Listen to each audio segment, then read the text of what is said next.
Today's class is on infections acquired by respiratory route. Respiratory tract infection is defined as any infectious diseases that involving the respiratory tract. Respiratory tract is the most common site for infection by pathogenic microorganisms because it is exposed to the environment and therefore may be affected by inhaled microorganisms that is suspended in the air. Respiratory tract infection is classified into two types. They are upper respiratory tract infections and lower respiratory tract infection. The upper respiratory tract, as defined, it is the anatomical area that extending from the anterior nasal passage to the larynx. The lower respiratory tract therefore comprises of the anatomical region that extending from the trachea to the lungs. Next, we will see about upper respiratory system diseases. Upper respiratory tract infections can be characterized by a group of disorders which includes pharyngitis, laryngitis, tonsillitis, sinusitis, rhinitis and diphtheria. Pharyngitis means inflammation of the pharynx. Here, patient present with sore or scratchy throat. Laryngitis is the swelling and inflammation of larynx. Tonsillitis is the inflammation of tonsils. Here, the throat is reddened and the tonsils are swollen and have white spots on them. Sinusitis is the inflammation of sinuses. Rhinitis is otherwise called as common cold. The symptoms include sore throat, runny nose, nasal congestion and sneezing. Diphtheria, it is a bacterial infection caused by a gram-positive bacillus called Corynebacterium diphtheriae. The infected person present with severe pharyngitis and also accompanied with a pseudomembrane in the throat. Next, we will see about lower respiratory system diseases. The clinical presentation of lower respiratory tract infections are bronchitis, bronchiolitis, pneumonia and pulmonary tuberculosis. What is bronchitis? It is an inflammatory disease of the bronchi. The clinical features are cough and sputum production. It can be acute or chronic, and certain bacteria, viruses and some chemical irritants, example tobacco smoke, are the causes of bronchitis. Next, bronchiolitis. It is the inflammation of the smaller airways, that is bronchioles. It is commonly seen in children less than 2 years. Next, pneumonia. It is one of the most serious lower respiratory tract infection. They are classified as nosocomial, community acquired and chronic pneumonia.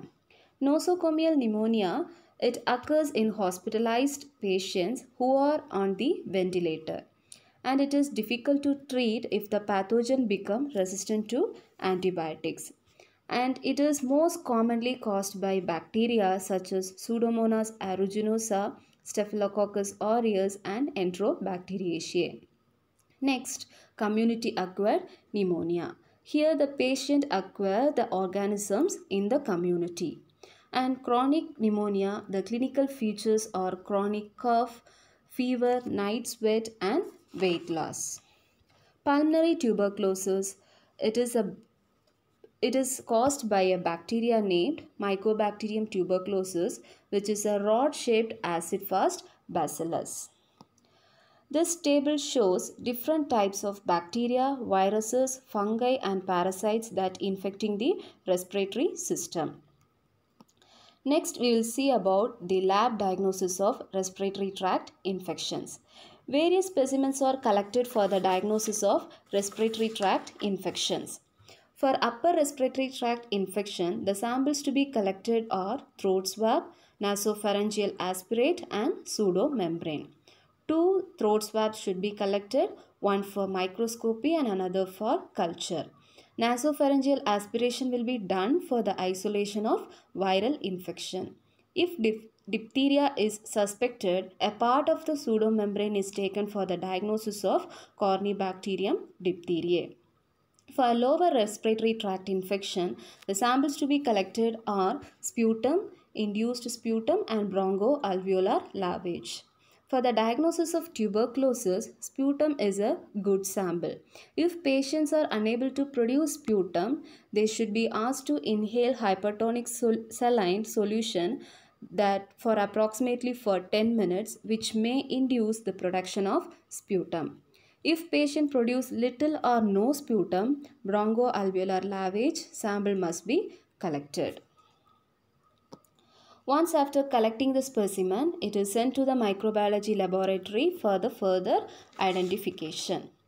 First, the microscopic identification will be done.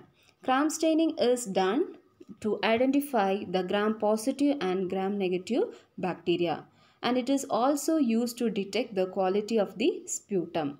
The sputum sample is considered as good quality if the number of pus cells is more than 25 and the number of epithelial cells is less than 5 per low power field. The picture shows gram-stained smear of sputum which showing gram-positive diplococci, that is Streptococcus pneumoniae. Next, Albert staining. It is used to identify the metachromatic granules of Corynebacterium diphtheriae. Next is acid-fast staining of sputum sample.